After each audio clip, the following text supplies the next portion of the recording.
Hello दोस्तों, आज दिनांक 15 नवंबर 2024, दिन शुक्रवार, कार्तिक मास शुक्ल पक्ष पूर्णिमा। अब खबरें विस्तार से। राहुल ने गुरुवार को कहा कि प्रधानमंत्री नरेंद्र मोदी ने कभी संविधान पढ़ाया नहीं है, इसलिए उन्हें लगता है कि संविधान की लाल किताब खाली है। वे महाराष्ट्र के नंदुरबार में रैली को संबोधित कर रहे थे। Commission for air quality management ने दिल्ली की खराब एयर क्वालिटी रोकने के लिए ग्रेडेड रिस्पॉन्स एक्शन प्लान का तीसरा चरण शुरू करने का फैसला किया है। इसे 15 नवंबर की सुबह 8 बजे से लागू किया जाएगा। साथ ही पहला चरण और दूसरा चरण भी चलता रहेगा।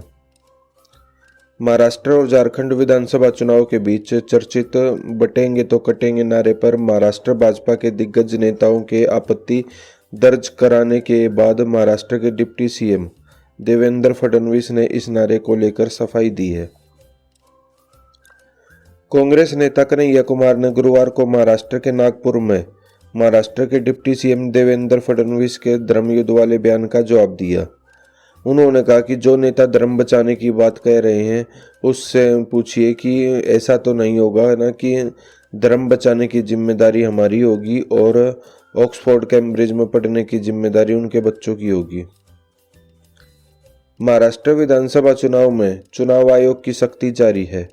अफसरों ने गुरुवार को कांग्रेस अध्यक्ष मल्लिकार्जुन खड़गे, गोवा के सीएम प्रमोद सावंत, महाराष्ट्र कांग्रेस अध्यक्ष नाना पटोले और उद्धव ठाकरे के सामानों की भी चेकिंग की।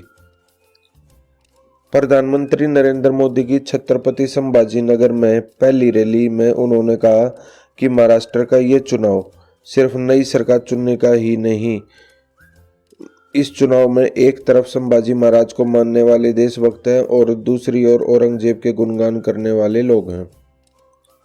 मणिपुर के 5 जिलों के 6 थानों में फिर से armed forces special protection act लागू कर दिया गया। यह 31 मार्च 2025 तक प्रभावी रहेगा। गृह मंत्रालय ने गुरुवार को इसका आदेश जारी किया है। राजस्थान के देवली उनियारा में नरेश मीणा की गिरफ्तारी के बाद फिर बवाल शुरू हो गया है। मीणा के समर्थकों ने पुलिस की गाड़ियों को रोकने की कोशिश में चक्का जाम कर दिया। लोगों को खदेड़ने के लिए पुलिस ने आंसू गैस के गोले दागे। ईडी ने गुरुवार को मालेगांव के व्यापारी के खिलाफ मनी लॉन्ड्रिंग केस की जांच के तहत महाराष्ट्र और गुजरात में कई जगहों पर छापेमारी की। ईडी का दावा है कि व्यापारी ने 100 करोड़ रुपए से ज्यादा का लेन देन करने के लिए कई लोगों के बैंक खातों का भी दुरुपयोग किया है। हैदराबाद के सांसद और एआईएमआईएम चीफ असदुद्दीन ओवैसी ने महाराष्ट्र के सोलापुर में बुधवार को चुनाव प्रचार के दौरान 15 मिनट का जिक्र किया। 2012 में उनके भाई अकबरुद्दीन ओवैसी ने कहा था, देश से 15 मिनट के लिए पुलिस हटा दो तो पता चल जाएगा कौन कितना ताकतवर है। एनसीपी नेता बाबा सिद्दीकी के शूटर ने मौत की पुष्टि तक अस्पताल के पास इंतजार किया। शूटर ने पुलिस को बताया कि फायरिंग के बाद उसने तुरंत अपनी शर्ट बदल ली थी और करीब आधे घंटे तक भीड़ के बीच अस्पताल के बाहर खड़ा रहा। वह यह जानने के लिए खड़ा रहा कि सिद्दीकी की मौत हो गई या वे हमले में बच गए। जैसे ही उसे यह पता चला कि सिद्दीकी की हालत बहुत गंभीर है, वह वहां से चला गया। हरियाणा की नई विधानसभा के लिए चंडीगढ़ में जमीन देने को लेकर घमासान मच गया है। हरियाणा में भाजपा की सरकार है, इसके बावजूद पंजाब के भाजपा प्रधान सुनील जाखड़ ने इसका विरोध जताया है। सुप्रीम कोर्ट के 51वें सीजेआई संजीव खन्ना ने मामलों की सुनवाई को लेकर बनाए जाने वाले रोस्टर में बदलाव किया है। 11 नवंबर को पद संभालने के बाद सीजेआई खन्ना ने फैसला लिया कि सीजेआई और 2 सीनियर जजों की अध्यक्षता वाली पहली 3 बेंच लेटर पिटीशन और जनहित याचिकाओं की सुनवाई करेगी। बिश्नोई समाज इन दिनों सुर्खियों में बना हुआ है। इसका बड़ा कारण है पूर्व सांसद कुलदीप बिश्नोई और बिश्नोई महासभा के प्रधान देवेंद्र के बीच चल रही तनातनी। हाल ही में दोनों ने संगठन में रहते हुए एक दूसरे को अपने अपने पदों से हटा दिया था। हरियाणा विधानसभा सत्र के दूसरे दिन की कार्रवाई हुई। इस दौरान सीएम ने कंस कसा कि विपक्ष का नेता नहीं बना, ऊपर से कोई भी लेटर नहीं आया है। यह सुनकर पूर्व सीएम भूपेंद्र हुड्डा ने पंजाबी में जवाब दिया कि बना ना बना तो अनु की। डोनाल्ड ट्रंप 20 जनवरी को राष्ट्रपति के रूप में शपथ लेकर अमेरिका की सत्ता संभालेंगे। उसके बाद वे कामकाज के लिए व्हाइट हाउस में आकर रहेंगे, लेकिन उनकी पत्नी मेलानिया ट्रंप की बतौर फर्स्ट लेडी व्हाइट हाउस में रहने की संभावना कम है। अमेरिका के निर्वाचित राष्ट्रपति डोनाल्ड ट्रंप ने तीसरी बार भी राष्ट्रपति बनने की इच्छा जताई है। राइटर्स की रिपोर्ट के मुताबिक उन्होंने बुधवार को राष्ट्रपति जो बाइडेन से मुलाकात के पहले वॉशिंगटन डीसी के एक होटल में यह बयान दिया। उनके बयान पर समर्थकों ने खुशी जाहिर की है। कैरेबियाई देश डोमिनिका ने भारतीय प्रधानमंत्री नरेंद्र मोदी को अपना सर्वोच्च राष्ट्रीय पुरस्कार डोमिनिका अवार्ड ऑफ ऑनर देने की घोषणा की है।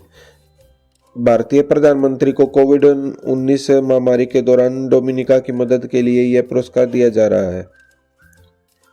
कनाडा ने भारत में भगोड़े आतंकवादियों की लिस्ट में शामिल अपराधी संदीप सिंह सिद्धू उर्फ सन्नी टोरंटो को बेकसूर करार दिया है। सन्नी पर लगे आतंकवाद फैलाने के आरोपों की जांच कैनेडियन सिक्योरिटी इंटेलिजेंस सर्विस कर रही थी।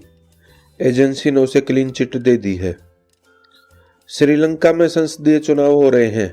संसद की 225 सीटों के लिए 1 करोड़ 70 लाख वोटिंग हो रही है। वोटिंग सुबह 7 बजे से शुरू हुई, जो कि शाम 4 बजे तक चली। संसद में जीत हासिल करने के लिए किसी भी पार्टी को 113 सीटों की जरूरत होगी।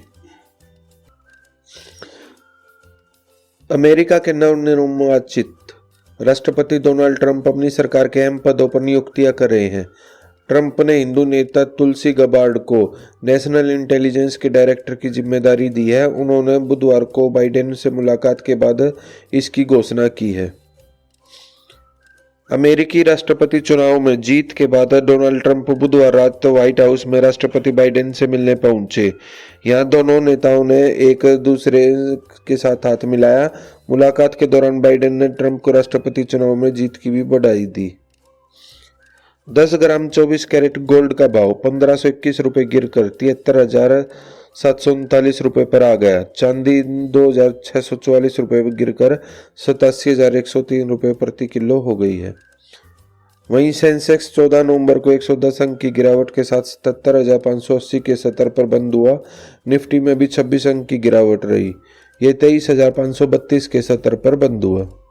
तो दोस्तों, आपको हमारी ये वीडियो कैसी लगी? अगर आपको हमारी ये वीडियो अच्छी लगी हो तो लाइक शेयर सब्सक्राइब करना ना भूलें। Thanks for watching.